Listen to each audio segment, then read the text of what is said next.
Good afternoon and welcome to the NACAC Virtual College Fair session on planning for financial aid. My name is Drew Griffin and I'm the Assistant Vice Provost for Admissions and Financial Aid at the University of Central Missouri. And with me, we have... I am Wendy Lindsay. I'm the Director of the Regional Student Program at the New England Board of Higher Education. Welcome. All right, and today Wendy and I will chat with you about planning for financial aid for college. And we'll go through our slides, and at the end of our presentation, we'll have time for question and answers. So let's dig in. I know it's been an odd year for you and your families, and a lot of changes this year. And one of the big changes that you've had are that a lot of institutions are test optional. Some are test optional, some are test blind, or whatever you call it. This is new for a lot of institutions, but also for you as a student. And really, it's important that you find out what that truly means for the schools that you're thinking of applying to. It does mean different things at different institutions. And so one of the things is a more holistic review for you. So that means that the schools may require personal essays. They may require letters of support. So make sure that you're asking the specific questions on what does that mean? Test optional, test blind, what does that mean for me as a prospective student for your institution? Also, it could impact your scholarship eligibility. Some schools, they are not giving any scholarships for students who are test optional. Others are. Others, they may require some kind of test on file for you to increase your scholarship amounts. So make sure that you're asking those appropriate questions at the institutions that you're applying for. Also, a big change is how COVID and how the current environment has impacted your price sensitivity or even impacted your income, your family income. And so that's important for you and your family now to really look at the true cost of college, what that actually costs out of pocket, but also to the institution. So a couple of tools there. One, beginning September the 27th, the FAFSA forecaster is going away. That used to be a tool that you and your family could use to forecast, to predict what you might be paying at a specific institution. Well, unfortunately, that's going away. However, students are encouraged to visit studentaid.gov/resources. So studentaid.gov/resources has a ton of resources for you and some tools for you to help and predict what your costs may be at a particular institution. Also, you could complete each school's net price calculator. So by law, every school is required to have a net price calculator on their website. So you could complete that net price calculator to see what each specific institution will cost, or you could search and compare institutions online with the college scorecard. And you'll see on the bottom right there, collegecost.ed.gov or collegescorecard.ed.gov. Those are both tools on the federal website that will allow you to compare and search for institutions in terms of their costs. It is helpful for you as a family to identify and understand the differences between the cost of attendance, the COA, and the average net price. Now, the COA, the cost of attendance, is the sticker price. And to be honest, no one ever pays the sticker price when you attend institutions. That is what the schools put out there prior to financial aid. So again, no one pays the sticker price typically for the institution that they're looking at. Now, the average net price is the average amount charged after all scholarships and grants are accepted. This does not include loans or work study. So the average net price is more along the lines of what you and your family may be paying at an institution. Also, it's helpful to look at the buying power of scholarships. Just because the scholarship amount is more doesn't mean it actually pays for more. You might have school A and school B, and school A maybe has given you a $15,000 scholarship, but maybe school A costs 3 times more than school B, who only gave you maybe a $3,000 scholarship. So it's helpful to look at the end result when you get those scholarships. Just because one amount is higher does not mean that it actually pays for more. So keep that in mind. And it's helpful to review all aid packages and billing statements, especially if you're a first-generation college student. And this could be new territory for you and your family, definitely review all the aid packages you get, as well as all billing statements. And really the billing statement you'll get from that one institution that you decide on.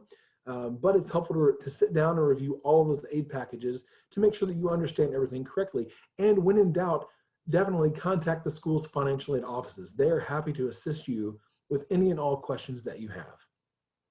On the right-hand side of the screen, you'll see some helpful scholarship sites. Fastweb.com, College Board has a great Big Futures website, niche.com and CapEx as well. Those are just a few, but also NACAC has a knowledge center that your high school counselors can also access and assist with any scholarship searches that you might have.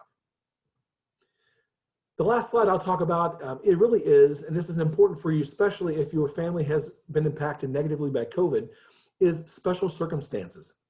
Every school has a form on their website. It's either a recalculation of federal financial aid eligibility, or it's known as special circumstances or professional judgment. And that allows you to provide extra information to explain your case, your financial case, if you will. So students and families can list loss of employment or benefits, death of a parent or other family member, separation or divorce, retirement, higher than normal out-of-pocket medical, child care, or transportation costs. So if you've been negatively impacted by COVID, then definitely this allows you to present, I guess, more recent information about your financial status. Supporting documents are required. So if you're going to fill out a special circumstances form, definitely you're going to need those supporting documents when you submit that form. And this really allows the institutions that you're looking at to recalculate your aid eligibility under more recent circumstances than the prior year taxes.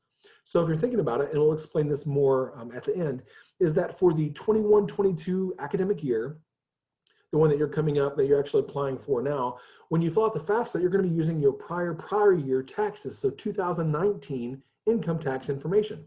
Well, a lot may have changed between 2019 and 2021. And so that special circumstances form will definitely come in handy for you to explain any recent circumstances that may have changed since 2019 taxes, okay? Additional notes, schools may have a specific recalc form for students affected by COVID-19. So if that impacts your family, make sure that you're looking at the correct form on their website. Also, be sure to complete the correct form, both the FAFSA and special circumstances. We'll talk about that a little bit later. And if you're unsure of any of it, please go through the process anyway, in case you may qualify for additional aid. The worst they can say is no, but if you have questions or if you're unsure, ask a financial aid representative or go ahead and go through that process and they will assist you further later on. So with that, I'm going to turn it over to Wendy. Thank you, Drew. So now we're going to look at some ways to potentially lower your costs that are outside the traditional financial aid process.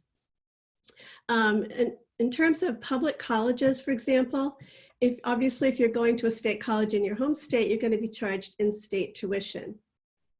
In some cases too, you may be eligible for a waiver of your in-state tuition. And this is true in some states like Tennessee, New York, Rhode Island, New Hampshire, for example, where you're not charged the tuition at all. In addition, for out-of-state schools, some of them will discount the out-of-state tuition to as low as in-state in some cases.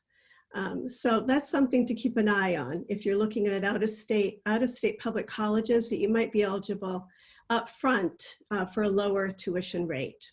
The other thing is to start at a community college where you would be charged lower tuition and then consider transferring to a 4-year public or a 4-year independent college. Now, there are actually formalized programs throughout the country that help students save on out-of-state tuition.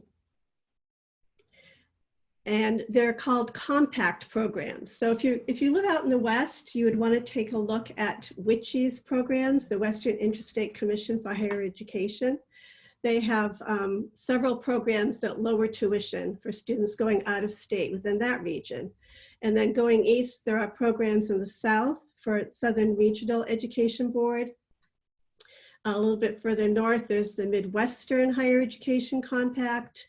And then in the Northeast, there's the New England Board of Higher Education.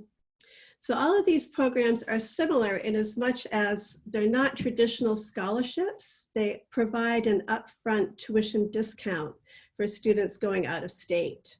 So instead of the out-of-state tuition, students are eligible to pay a much lower rate, sometimes as low as in-state. In most cases, undergraduate and graduate programs are offered, and the offerings and the tuition savings vary by institution.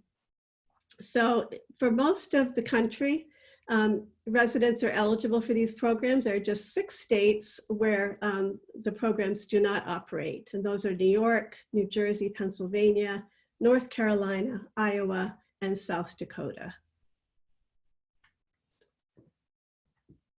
So to find out how to be eligible, you would be going within the region that your state is located. So you would be attending a college, a public college for the most part, in a state in that region, in another state in that region. So your eligibility depends on what state you're living in, and sometimes on what program you're planning to study. And some schools may have additional criteria, like merit. In some cases, a few schools take that into consideration. Eligibility in some cases is for specialized programs that are not offered in your home state by the state colleges, and then you would be eligible out of state to pay lower tuition. That's true for the Southern Regional Education Board program, and also for some of the colleges in the New England Board of Higher Education program. And at some colleges, the eligibility is for any program that that college chooses to offer. So there's really expanded eligibility. And programs are offered in all fields of study. So especially if you're looking for a specialized program that maybe isn't offered in your home state, there may be a great opportunity for you. For example, in the New England Board of Higher Education's program, cybersecurity and data science are 2 of the programs that are offered, which lead to high demand career opportunities. So not only do you save on tuition, but you're also being prepared for a high demand career potentially. So the programs provide significant savings to students. On average, for all the programs, students are saving between $8,000 and $15,000 annually. So that really adds up over a 4-year bachelor degree program, for example. The total savings for all the students that are participating in these programs is also significant. Just to give you a couple of examples, the New England Board of Higher Education program, just this last year, students saved over $63 million. And for the Western Interstate Commission for Higher Education, the savings was over $451 million for all of their student saving programs, tuition saving programs. So to find out if it's a good fit for you, find the compact organization that your state is located in, and then visit their website. And you can, on their website, you can search the state that you live in and find out which colleges you'd be eligible for through the program, what you would save, and what degree programs are offered and available to you.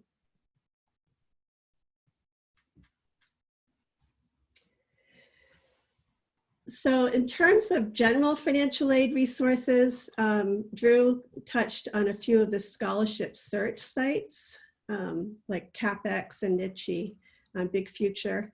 There are some other sites that provide a good overview of financial aid, like the Smart Student Guide to Financial Aid provides a good overview for you. Also, the National Association of Student Financial Aid Administrators provides some good basic information.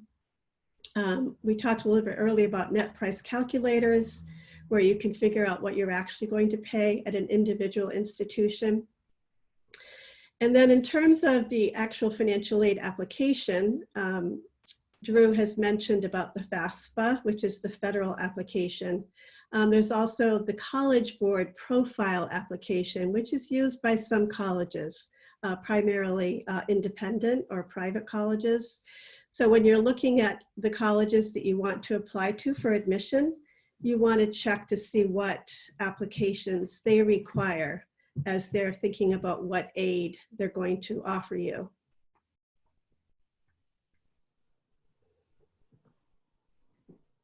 All right. Wendy, thanks so much. Just a couple of reminders for you all. Make sure that you acquire an FSA ID in order to electronically sign the FAFSA. Doing the FAFSA electronically is definitely the way to go. And so in order to sign that, you'll need that FSA ID in order to access and sign that FAFSA. So make sure that you acquire that sooner than later, because that may take some time, but that's definitely important that the student and at least one parent have an FSA ID on file. The FAFSA opens October 1st of this year, so make sure that you complete the correct FAFSA. I know there will be two FAFSAs available, the 2021 FAFSA as well as the 21-22 FAFSA. So if you are a senior and you'll be graduating in 2021, the 21-22 FAFSA is the correct one for you to fill out. Also, make sure that you know each school's FAFSA code. Every institution has a FAFSA code that's on their website. Make sure that you list that on the FAFSA so that the school will receive your FAFSA results. And once you're admitted to the institution, then they'll be able to start processing your FAFSA. Make sure that you're using your 2019 income tax information. We talked about the prior year information. So as you're filling out the 21-22 FAFSA, it'll be the 2019 income tax information that you're going to want to use for all that financial data. If you have questions about what to claim, definitely ask someone for clarification. Ask a financial aid representative for clarification in terms of what assets to claim, what accounts that I need to put on the FAFSA, all of that. Make sure that you're asking the financial aid representatives what is necessary for you to claim on the FAFSA as income. The FAFSA needs to be completed for any federal financial aid. In order for you to get any federal aid, loans, grants, work study, you'll need to fill out the FAFSA. In fact, most institutions require that a FAFSA is on file to receive even some institutional aid. So make sure that you have a FAFSA on file in order for you to receive both federal and even some state or institutional financial aid. And then when in doubt, again, I've said this before, ask the financial aid offices at the schools at which you're applying. So if you have questions at all, some schools do it differently. So make sure that you're asking the specific institutions what they prefer, what they require, and what that process looks like so that you have everything lined out and there are no hiccups, no mistakes, no errors, no lags in the processing time, okay? With that, good luck this year. And Wendy and I will stick around to answer your questions. So thank you again.